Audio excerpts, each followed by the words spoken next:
One, two, three, four. Assalamualaikum warahmatullahi wabarakatuh. Ketemu gua sama lagu lagi di ini di akunnya Petualang Misteri. Jadi di sini khusus cerita-cerita misteri yang pernah gua alami ataupun teman-teman gua alami. Nanti mungkin suatu saat bakal kita buat lebih bagus lagi. Kita bakal undang-undang lagi teman-teman yang punya pengalaman-pengalaman misteri, mau di gunung, mau pas lagi perjalanan di luar kota ataupun di mana aja, kita akan bahas tuntas di sini.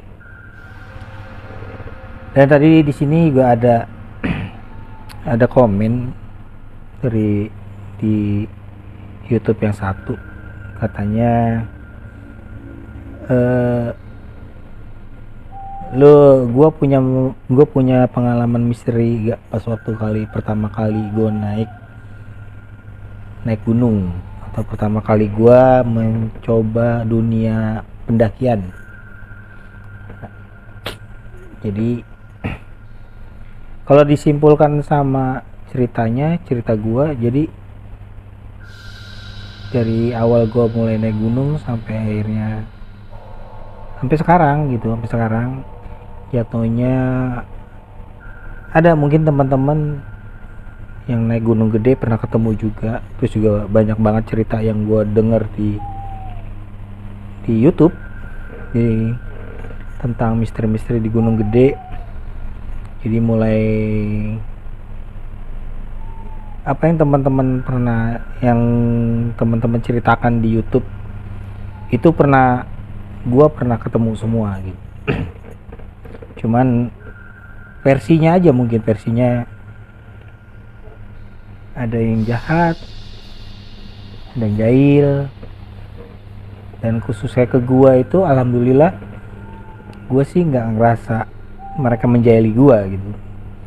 Gua malah merasa mereka pernah membantu gua. Jadi ini cerita gua pertama kali naik gunung gede. Karena pertama kali gue naik gunung itu ya naik gunung gede gitu. Karena gue nggak tahu waktu itu Gunung Salak pertama. Gue naik Gunung Salak. Di Gunung Salak pun ada pernah kejadian ke gue juga. Nah, jadi kita bahas aja satu persatu tentang, karena ke Gunung Salak itu gue cuma sekali aja. Jadi gue coba ceritain karena itu awal pertama kali gue naik gunung gitu. Nah, pertama kali gue naik gunung itu yaitu gue Gunung Salak. Jadi Gunung Salak itu gue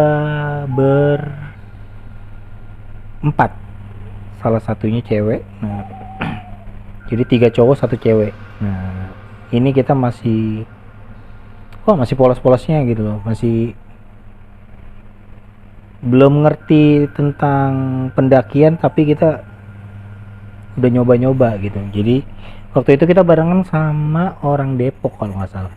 Itu tahun 2008 atau 2009an lah ya. Nah, jadi kita naik tuh bareng orang Depok. Gue inget banget kita BM dari Bogor tuh, kita BM. Nah, cuman pas mau ke Gunung Salak itu kita lewat Curug Nangka kalau nggak salah. Arah ke Curug Nangka kita naik angkot. Nah, jadi pas nyampe Gunung Salak itu kita maghrib enggak maghrib banget, tapi udah mau maghrib, itu jam 5-an lah. Jadi kita sampai, kita garte nongkrong dulu di warung Simaksi. Kita ketemu sama anak-anak Depok nih waktu itu. Jadi karena mungkin waktu itu gue itu masih bocah-bocah banget, maksudnya mereka itu udah kayak yang udah pengalaman banget naik gunung. Nah, kita udah jangan naik gunung katanya, mendingan camping aja sama kita. Akhirnya kita, karena di Gunung Salak itu ceritanya kita udah dibantai sama cerita misterinya dulu tuh. Akhirnya kita udah keburu ngedon, akhirnya kita camping lah di Curug Nangka. Nah, jadi di Curug Nangka itu kita bikin 2 tenda. Nah, dulu tuh masih sistem sip-sipan, jadi kalau kita camping itu kita sistemnya sip-sipan, berapa jam tidur tergantian, yang penting jangan ada yang tidur gitu. Nah, kebetulan gue kebagian sip pertama, jadi sip pertama itu mulai dari jam 8 sampai nanti jam 3 subuh, karena dulu Curug Nangka itu masih masih apa sih, masih sepi banget. Nah, ceritanya kita lagi jam 8 itu kita masak, makan. Nah, beberapa temen setelah ngobrol-ngobrol tidur gitu. Tinggallah kita tuh dari gua 2 orang, dari anak Depoknya itu 3 berlima. Jadi kita ngobrol di depan berlima. Nah, awalnya tuh kayak apa ya, kayak suara anak ayam gitu, cik cik cik.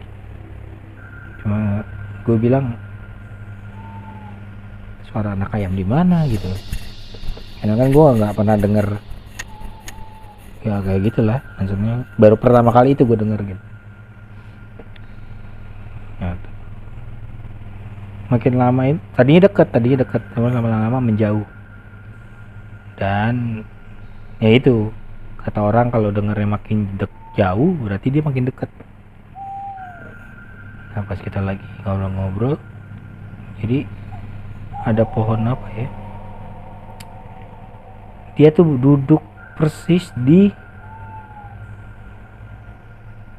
pohon yang kita lagi tongkrongin. Jadi gue lagi nyender di pohon itu, nah dia persis di atas kepala gue, lagi unjang-unjang kaki. Nggak ngeliat wajahnya gitu, jadi yang gue lihat itu cuman kakinya aja yang lagi goyang-goyang gitu. Terus ketika itu kita langsung kabur-kaburan ya, lari ke warung. Kita udah nggak mikirin temen yang di tenda, cuman nyampe warung kita minta tolong nih sama orang yang ada di warung, bahwa teman kita di situ gitu, minta tolong bingung.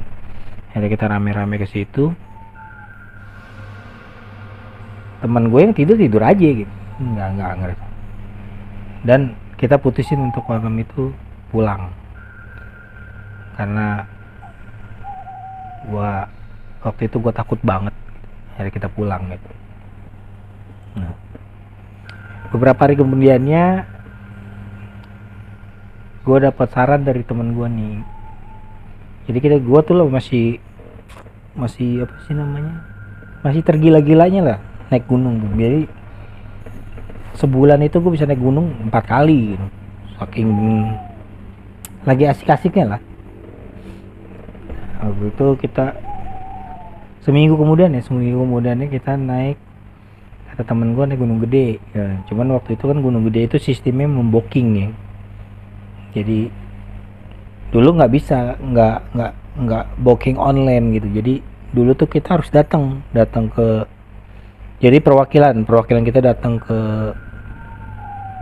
apa namanya, ke kantor Gunung Gede itu. Nah dulu tuh kalau lu di Gunung Gede pas mau pintu bumi perkemahan Mandalawangi itu ada gedung. Nah itu dulu kita bikin ngisi formulir di sana gitu. Jadi kita ngisi formulir di sana.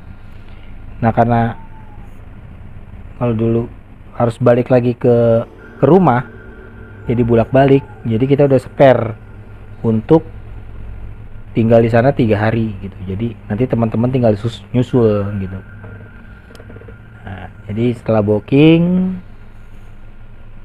kita nyari warung buat tidur. Waktu itu mungkin teman-teman yang suka naik Gunung Gede tahu kalau di Cibodas itu warungnya Bude. Nah kita di warungnya Bude. Jadi kita tidur di warungnya Bude sambil nunggu teman-teman yang lain. 3 hari kemudiannya teman-teman gue datang. Udah kita packing ya kan. Kita mulailah pendakiannya kita. Nah waktu itu masih berjalan normal aja ya, jadi mulai naik. Waktu itu kita karena terlalu santai, jadi bangun itu jam 10 ya, jam 10 pagi kita bangun. Akhirnya habis zuhur kita baru jalan. Zuhur kita jalan, mulai ngedaki,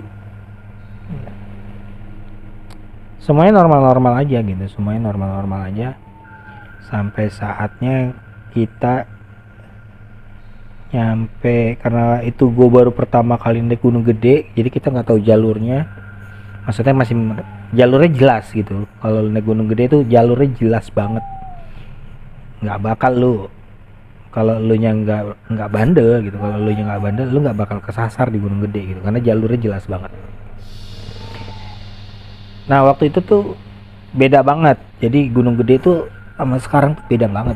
Kalau dulu itu jembatan yang panjang itu, kalau lu mau ke Telaga Warna itu belum ada, jembatan itu belum ada, jadi kita pure lewat di bawah gitu. Kalau sekarang kan lu lihat jembatan tiba-tiba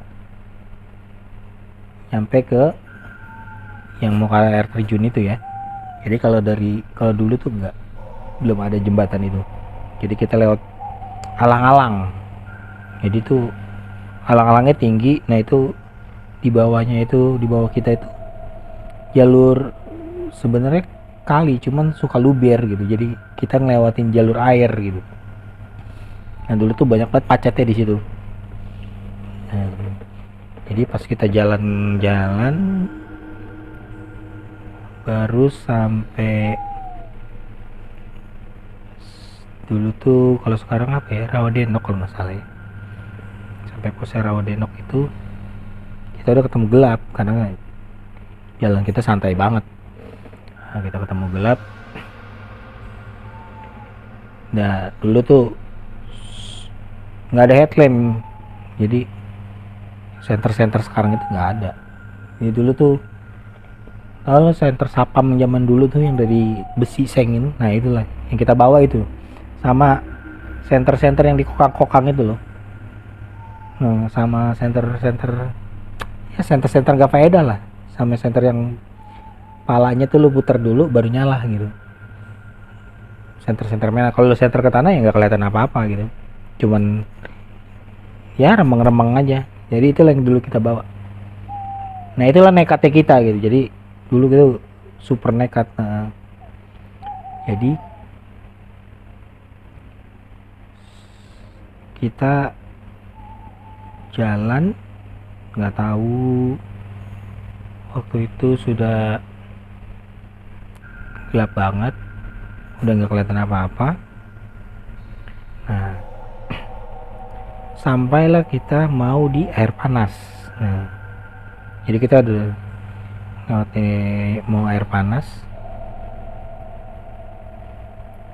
Pas mau air panas itu, nah dulu tuh sebelum masuk air panas ada pos tuh di pojokan sebelah kiri tuh ada pos. Kalau sekarang kemarin udah hancur posnya, cuman lo masih bisa lihat kok apa inian bangunan posnya gitu. Jadi pas si posnya ini udah hancur kalau sekarang.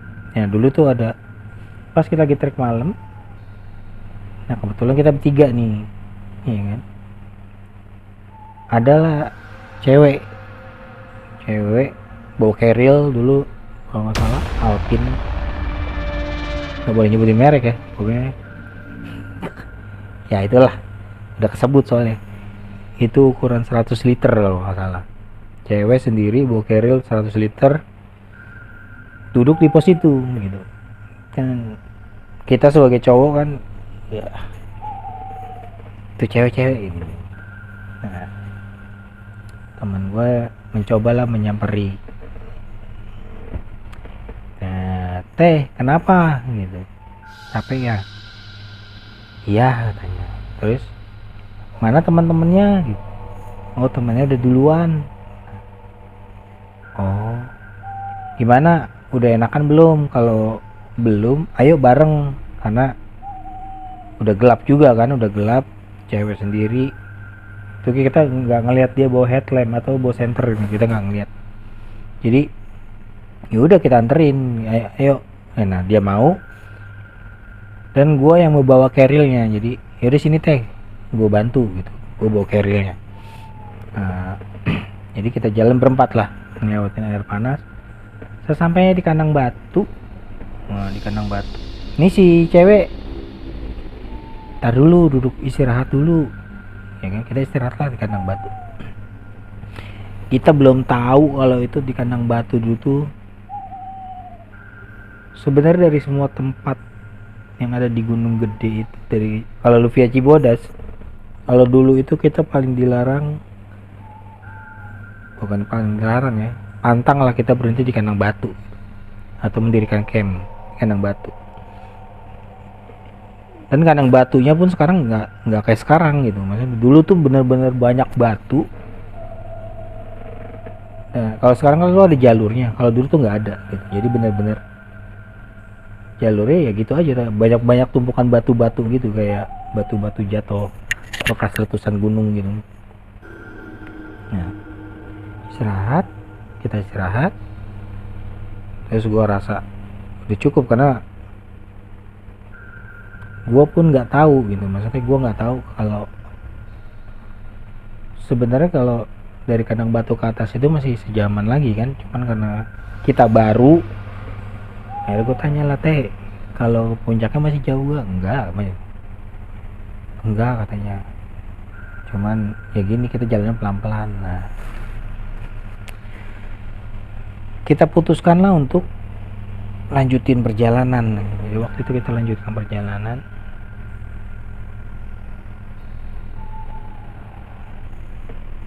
Jadi kita udah lanjutin perjalanan. Nah di sepanjang perjalanan ini gue ngobrol lah gitu. Iya, kayak nanya namanya gitu. Jadi waktu itu yang gue dapat namanya Putri ini. Jadi yaudah ngobrol-ngobrol. Nah nggak kita lagi asing ngobrol, ya nggak sadar ya namanya kita ngobrol, tiba-tiba tuh gue sama temen gue tuh jalannya berjejer gitu. Terus si Putri manggil, apa carrielnya gitu. Ini udah saya yang bawa aja. Gue bilang nggak apa-apa teh, kamu gini. Ya udah nggak apa-apa. Akhirnya gue kasih lah carrielnya gitu kan. Ya udah nih, kasih carrielnya. Gue ambil carriel gue sama temen gue. Ya udah, kita lanjut lagi jalan. Tadinya si Putri ini di depan kita. Nah tiba-tiba kita lagi asik ngobrol, bercanda-bercanda, si Putri ini kebalap lah sama kita. Cuman nggak lama si Putri itu lewat, gue lewatin ya kan. Nggak lama tiba-tiba si Putri, gue bilang, kita lagi ajak ngobrol, Put, mau nanya nih teman gue, Put. Pas kita nengok ke belakang, Putrinya udah nggak ada. Pikiran gue waktu itu mungkin dia istirahat, balik lagi nggak? Ya udah balik lagi gitu kan. Kita samperin karena gue masih berpikir dia cewek lu gitu kan, malam. Gue samperin ke bawah, balik lagi kita. Maksud gue ini nggak masuk akal gitu, maksudnya ini baru lewat lo sama gue gitu tuh. Jadi kita lagi ngobrol nih, Putri nih gue nih jalan, gue lewatin gitu tuh. Nah nggak lama itu kita ngeh gitu. Ya pikiran gue nggak jauh, akhirnya kita cari. Itu kita lumayan jauh nyarinya.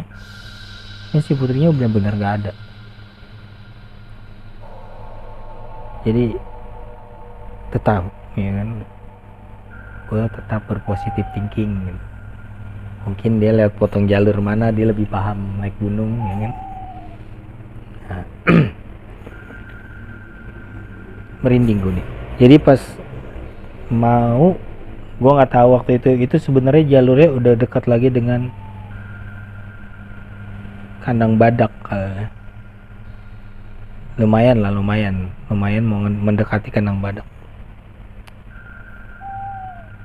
Tiba-tiba mati nih guys. Jadi headlamp center kita tuh pada mati karena kita beralaskan nekat gitu kan, nggak kepikiran gua harus nyiapin batu baterai banyak gitu. Terus gue harus nyiapin segala sesuatunya harus disiapkan kalau lo mau naik gunung. Dan gue nggak kepikiran ke sana karena waktu itu ya hobi-hobian aja gitu, keren-kerenan aja, dan mati semua. Gue nggak tahu itu di mana waktu itu.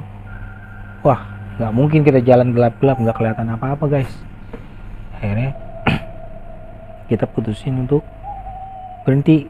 Nah kita, lu tahu tenda yang gue pakai itu tenda bocah, tenda mainan gitu. Jadi waktu itu karena gue minjem tenda, nggak ngerti gimana, gue minjem tenda sama temen gue gitu, cuman nggak ngerti gimana tenda itu entah ketukar lah sama mainan. Ternyata itu tenda mainan gitu, jadi tenda anak-anak lah, tuh lo orang tahu lah. Jadi tenda segitiga cuman mainan gitu. Kalau lo masuk tuh, kalau udah digelar lo masuk, lo harus apa namanya, tiarap buat masuk ke dalam. Kalau di dalamnya sih space-nya gede gitu, cuma bisa buat 3 orang dempet-dempetan gitu. Jadi waktu itu ya udah mau apa lagi kan, tendanya cuma itu doang. Dan dulu tuh nggak mikirin ntar hujan tuh gimana, ini bocor gitu, nggak mikirin. Yang penting belum ada SB dulu, belum. Jadi udah tenda sama teman gue tuh suka bawa spray gitu. Spray itu jadi buat alas kita. Nah tidur dulu kita cuma pakai sarung kan, model jaket sarungan gitu kan. Gua nggak ngerti banget deh gitu kan, baju apa yang harus di gunung tuh kita nggak ngerti banget. Akhirnya udah di sini aja deh gitu kan. Akhirnya kita masak mie tuh dulu. Kalau gua dulu pakai abu gosok. Jadi abu gosok kita bawa kaleng biskuit, kita kebolongin tuh. Nah kita isi abu gosok sama minyak tanah. Jadi kalau kita mau masak ya itu pakai itu. Jadi ntar abu gosoknya kita aduk-aduk nih, ntar apinya gede lagi gitu, jadi lumayan lama gitu. Itu belum ketemu tuh penemuan spiritus itu. Nah gue pakai abu gosok masak. Nah, waktu itu kita makan mie, kayak gue tidur di jalur waktu itu. Iya tidur di jalur. Akhirnya nggak enak nih, jadi kayak ada orang lewat gitu, brak jalan kayak orang tapak kaki lewat. Tapi kita intip karena pendek kan pintunya, jadi kita cuma palainan doang nongol, itu nggak ada yang lewat. Ini udah mulai nih, wah sudah mulai ada suara apalah, kayak kaleng kompor kita tuh kayak ditendang gumprang gitu. Kita tuh kayak kejebak di tenda yang kecil yang nggak bisa bergerak kemana-mana. Cuman di luar tuh rame banget gitu. Cuma kalau lu keluar nggak ada siapa-siapa. Nah, akhirnya kita udah dikepung sama rasa takut banget itu. Akhirnya gua mau turun takut, mau naik pun takut gitu. Jadi lebih banyak pengen turun ya sebenarnya, pengen pulang. Dan temen gue udah mulai parno banget gitu. Jadi udahlah daripada kenapa-napa ya kan. Akhirnya dia ngetransfer rasa takutnya ke gue sama ke temen gue yang satu lagi gitu. Jadi kita bertiga tuh jadi ikut takut gitu. Akhirnya kita turun keluar tenda kita gulung ya kan. Nekat nih kita, udah nggak apa-apa, kita turun ngeraba-ngeraba lewat. Dulu ada ya lumayan lah cahaya bulan gitu kan, jadi hitung-hitungannya masih bisa kelihatan. Sampai kita ikat pinggang kita tuh pakai tali, satu sama lain kita ikat biar nggak pisah gitu. Kita jalan ngeraba-raba ya kan, ngeraba. Nah tiba-tiba nih kayak hati kecil gue tuh kayak ngomong, ya Allah gitu, tolongin dong gitu.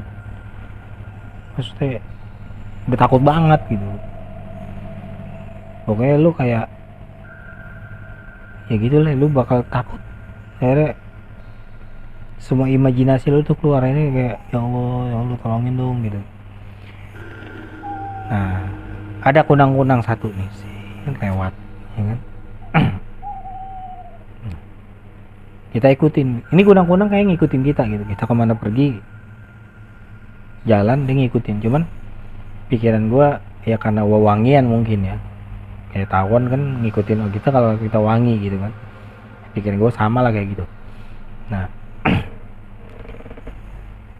lama-lama nih kunang-kunang ini banyak ngumpul gitu, jadi kita tuh kayak diterangin gitu. Jadi kita kelihatan batu gede itu buat jalur itu kelihatan gitu. Jadi semana kita jalan sampai kita di kandang badak, hilang si siapa namanya, si kunang-kunangnya ini hilang. Kita kegelapan lagi, wah kayak udah kali di sini ya, udah di sini aman kali ya. Itu malam itu gua nggak nemuin satu pendaki yang naik lagi gitu. Mungkin karena gua naik hari biasa ya waktu itu, jadi dulu tuh masih jarang banget pendaki, nggak kayak sekarang gitu. Kalau sekarang udah, jadi itu dulu jarang, ranger pun jarang gitu. Jadi pendaki jarang, ranger jarang. Nah, nyampe di kandang batu kita kelabakan, ya kan? Udah nggak tahu. Nah, temen gue tuh sempat mau masuk ke jurang gitu, cuma karena kita diikat satu sama lain ketahan. Dia sempat udah jatuh merosok jatuh, ketahan lama kita kan. Dan nggak tahu tiba-tiba dari mana datangnya gitu, nggak tahu tiba-tiba datang dari itu. Kalau gue ngeliatnya dia dari balik pohon, dia keluar dari balik pohon. Ini orangnya keribu, jadi rambutnya keribu kayak ya pakai celana lepis robek-robek, tapi mukanya tuh gak jelas. Megang kayu terus tiba-tiba tuh nyala aja jadi obor gitu. Nah, dia tuh nawarin obornya ke gua gitu. Nih kayak mungkin dia kayak ngomong nih pakai obor gitu, cuman dia nggak ngomong gitu, cuman ngasih obor gitu aja. Jadi gua nggak mikir apa-apa, jadi gua ambil lah itu obor, ya kan. Gua ambil, gua bilang makasih bang.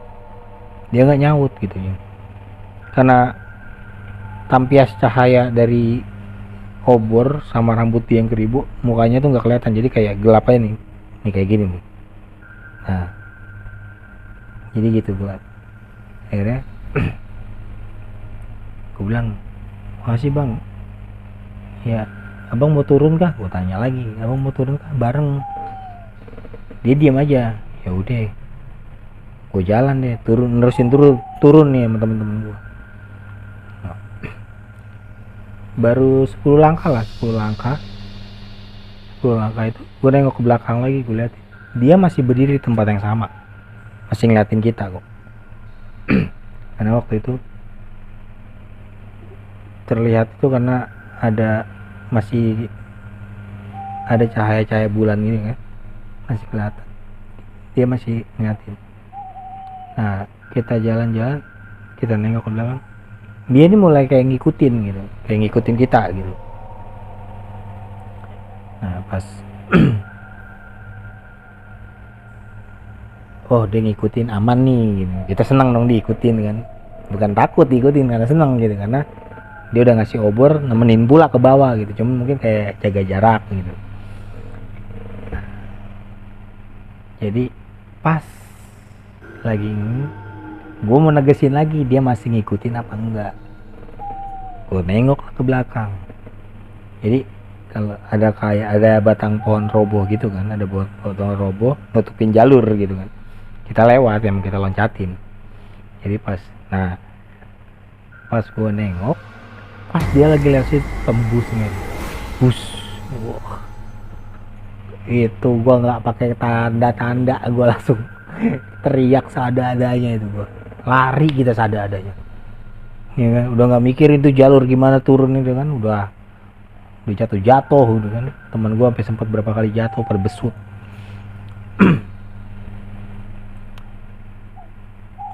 Sampai semua sampai sebuah surat gue bacain udah sakit takut ya kan. Udah kita turun itu kita berasa masih kayak ada ngikutin gitu, kayak masih ada ngikutin karena mungkin rasa takut gua gitu kan. Udahlah cabut, udah baca aja lah maksudnya. Ini obor nggak tahu, ini obor hebat banget gitu, obornya nggak mati gitu. Jalan nyampe di Telaga Warna. Udah rada tenang gitu karena udah nyampe Telaga Warna. Sedikit lagi kan. Akhirnya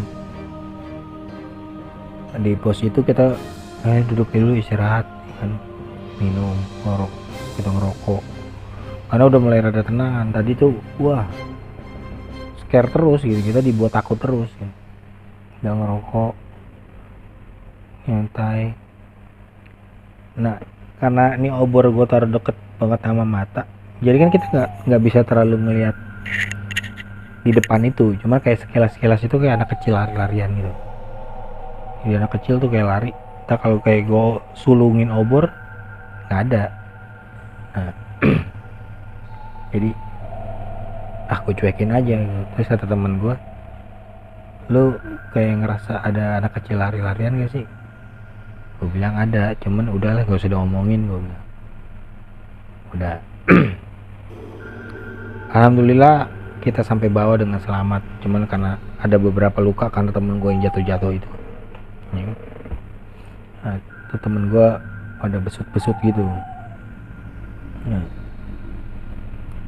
ada yang keseleo juga, satu keseleo. Jadi sampai bawah, gue tidur lagi di warung. Kata si Bude, kok nggak jadi naik? Nggak Bude, gue nggak cerita kenapa nggak jadi naik gitu, cuman gue bilang logistik kita nggak cukup gitu. Gue bilang kita nggak cukup logistiknya Bude. Oh, akhirnya kita tidur di situ dan gue merasa nggak enak gitu. Waktu itu tuh gue ngerasa nggak enak, kayak selalu ada yang merhatiin gue gitu. Gimana sih lu kayak lagi duduk kayak itu di sebelah lu tuh ada yang ngeliatin gitu, tapi lu lihat nggak ada apa-apa gitu. Lu selalu kayak gue tuh selalu merasa kayak lagi diperhatiin gitu. Cuman gue nggak ambil pusing. Pulanglah gue ke rumah. Sampai besoknya kita pulang ke rumah. Oke. Udah. Kamar gue di atas kan, jadi gue pulang tidur. Jadi lampu gue matiin. Nah, lo tahu apa yang terjadi? Di balik pintu gue tuh pas lampu mati, gue tidur, gue ngeliat ke pojokan kamar gue di belakang pintu ada anak kecil itu guys, anak kecil yang lari-larian itu. Wah, asal gue deketin nggak ada, gue nyalain lampu. Itu kejadian itu selama seminggu. Jadi seminggu itu gue selalu begitu gitu, selalu diliatin sama anak kecil itu. Dan gue mau tidur di mana pun, mau tidur di turun tidur di bawah gitu sama keluarga gue sama gitu, dia selalu nongol gitu. Akhirnya gue cerita ke teman gue gini, minta tolong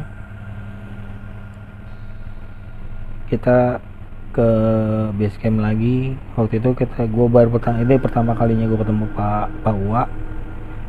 Nah, Pak Uwa ini bisa dibilang ranger. Gue sih manggilnya Pak Uwa, cuman nggak tahu nama aslinya siapa. Dia bilang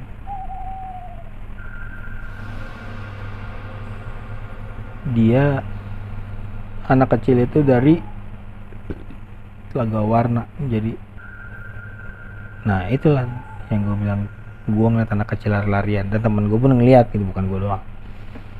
Dan katanya gue harus ngebuang baju yang gue pakai waktu itu. Nah, kebetulan baju itu pun gue pakai gitu, gue pakai lagi pas waktu gue ke situ, karena gue tuh tipenya kalau lagi suka sama baju ya gue pakai terus gitu. Dan gue ikutin lah nih omongannya si Pak Wa ini. Ya udah, gue bilang ngebuangnya di mana Pak Wa? Gue dianterin lah sama Pak Wa. Jadi gue dianterin ke satu tempat, dan di situ gue harus ngebuang baju. Jadi di situ gue buang baju gue, ya kan? Gue balik, dan sampai sekarang nggak, maksudnya alhamdulillah gitu, alhamdulillah emang nggak diganggu lagi. Nah jadi itulah cerita pertama kali gue nanjak di Gunung Gede. Sebenarnya ada pas nanti gue bakal ceritain lagi pas masih tetap di gunung yang itu gitu, waktu pelatihan gitu. Jadi nanti gue akan ceritain. Jadi yang teman-teman ceritain di YouTube tentang Gunung Gede, nah, jadi kayak gue membacanya nggak semuanya mereka tuh jahat sebenarnya. Jadi kayak gua manggilnya sampai sekarang si Keribo. Nah,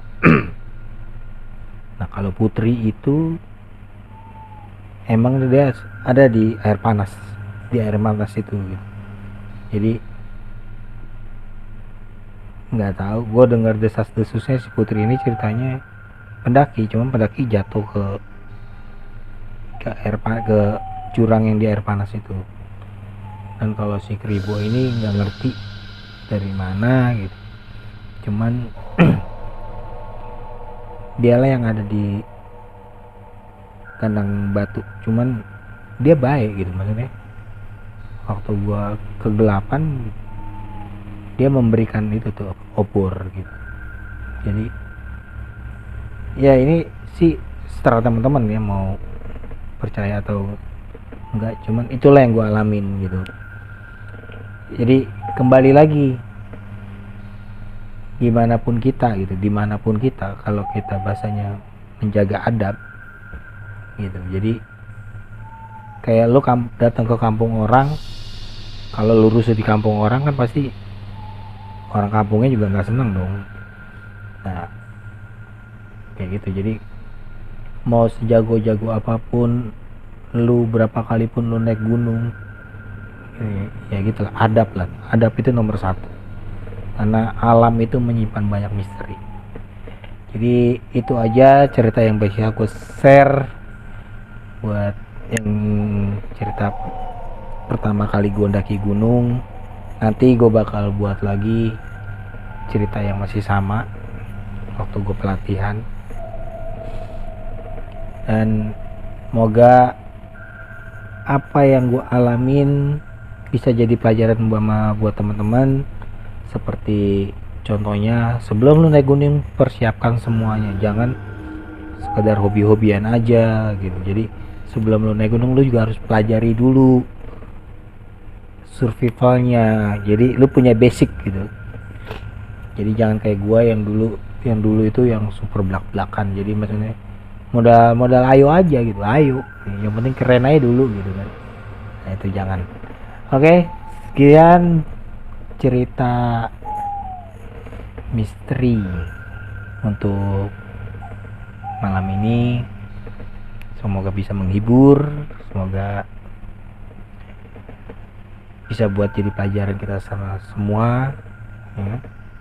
Dan tetap kita jaga alam jaga kita. Assalamualaikum warahmatullahi wabarakatuh.